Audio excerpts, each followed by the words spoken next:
Hey everyone, it's Presley at ActOutGames.com here, and today is NerdCon Day 2. And today we are going to be getting some books signed by our favorite authors, as well as we are going to see a lot more interactive storytelling, and I'm really excited. So let's go!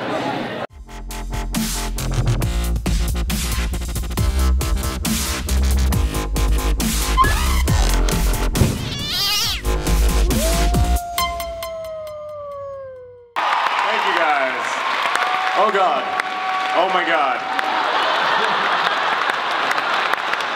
I only have 7 minutes, so I gotta tell this story very quickly. But one time I was in San Francisco, and it was one of those school visits where 4 people knew who I was. It was like 2008, and like 850 people didn't know who I was, but the 4 people who did know who I was were so excited, and they all had on like handmade T-shirts, Nerd Fighter T-shirts, but there were like 796 kids who were like, well, I guess I don't have to go to English class today. And so I had to like win them over, and it's super hard to win over a crowd like that, and I was so scared, but they really liked me. They were laughing at everything I said. It was so enjoyable. Everything was going perfectly.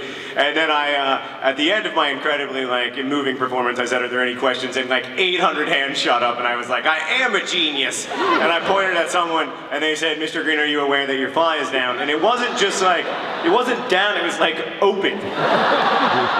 It's like, and all of my excitement and enthusiasm, it had just gotten more, and it was just a nightmare. And I walked out, and I always very subtly do this when I walk out, and this is the first time in my whole life since that day in San Francisco when I've been like, oh no! So we just met Holly Black. Actually, we've talked to her before, but we just got our book Doll Bones signed, and it was really, really, really exciting. And what I thought was really interesting is she actually talked about how Eleanor could be read in different ways. Like there was no, she didn't specifically, it seemed like she didn't specifically mean for Eleanor, but like one of the ways you could read her is like sometimes helpful and sometimes gets annoyed with them, which is actually what I read her as. But it's really interesting that she can be read as different ways. Like she isn't meant to be a specific way, 100%. So we just got The Magician signed by Lev Grossman, and now we are in Rainbow Rowell's line, and I'm going to get Fangirl signed, and I'm reading it while I wait. I'm excited to read that. So we went out for lunch real quick, but while Rainbow was signing Fangirl, she ripped the book, and she wrote sorry, which makes it even more personalized and awesome. And it's just so cool. I'm loving Fangirl so far. Here's where I am. I'm a lot more farther into it than last time you saw it, but it was pretty fun. So we're about to see the afternoon main stage, and I'm really, really excited. They're gonna do Mad Libs, and I actually came up with the idea that one of the writers should just take their book and use whiteout and just cover random words with it. And then people could write that in. It would make a really funny Mad Lib to see what other people write on your own book. It would be pretty fun to see. But they wrote their own, and I'm still really, really excited for that. Once upon a time, there was a mellifluous conference called NerdCon Cats. Wait, no, actually, I think it was called NerdCon Stories. Puppy-sized elephants came from all over the cheese to see and hear all their favorite people yell.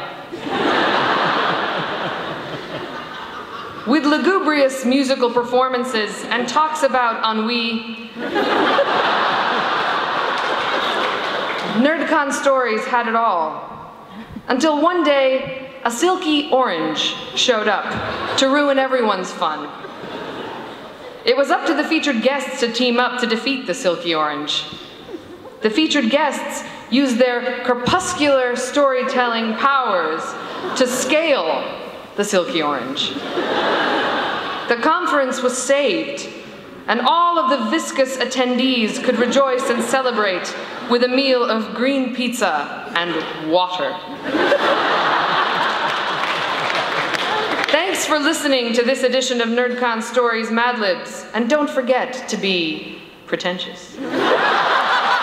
And it wasn't until I went to a museum as an adult, well into my adulthood, when I saw a work of art by a black artist who was depicting black bodies in the middle of the cosmos, in the middle of their joy and their suffering, that I actually openly wept for the first time at a piece of visual art, because I didn't have to go through this great leap of cultural translation in order to understand something that was foreign to me. It was in my language, it was speaking to me, and it saw me, and it said, hello, and I see you, and I saw it back, and I was compelled to create because of that, because I wanted something that I could put into the world to reach someone else and to say hello.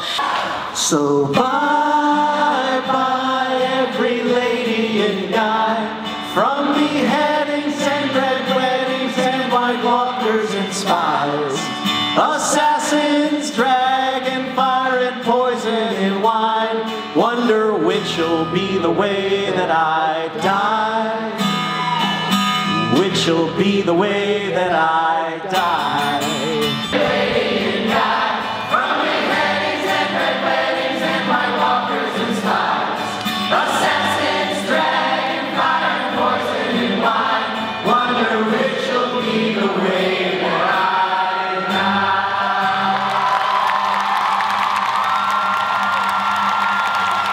And now we're wrapping up our NerdCon with Too Much Light Makes the Baby Go Blind, which is 30 plays in 60 minutes, and there's some audience participation by seeing what play they want them to put on, like the first, the second, and I'm really excited to see it, so let's go.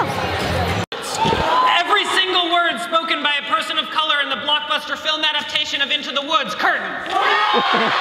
Checking our privilege, the drinking game, go! Tonight we are going to check ourselves with the Checking Our Privilege drinking game.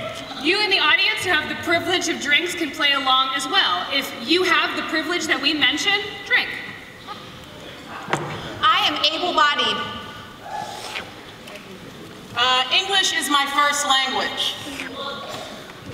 I was born in the USA. I am white. I have a savings account. I am college educated. I am a heterosexual. I receive paid time off from my employer. I have an Ivy League education. Woo.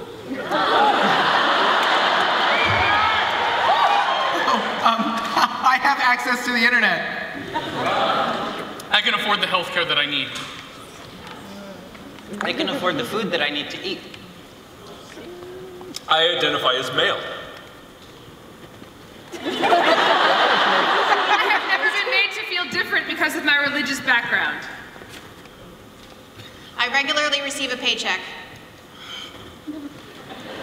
I identify as cisgendered. I have a safe place to sleep every night. I've traveled internationally. I am not overweight or obese. I do not get nervous in airport security lines. Yeah. Picture of privilege, picture of privilege, picture of privilege, picture of privilege, picture of privilege, picture of privilege, picture of privilege, picture of privilege, picture of privilege, picture of privilege, picture of privilege, picture of privilege, picture of privilege, picture of privilege. And that's also it for our NerdCon. It was a great way to wrap it up. So we're gonna get some sleep, we're gonna have some dinner, and then we're gonna wake up and head home. So we're gonna do a recap in a few days when we have digested everything that happened here, and we'll tell you the best of NerdCon. I'm just gonna say now, right after NerdCon, Juvenilia was one of the best things. So a huge thank you to John and Hank Green and all of the NerdCon staff for making this such an amazing con. So yeah, thank you for watching, and I'll see you tomorrow.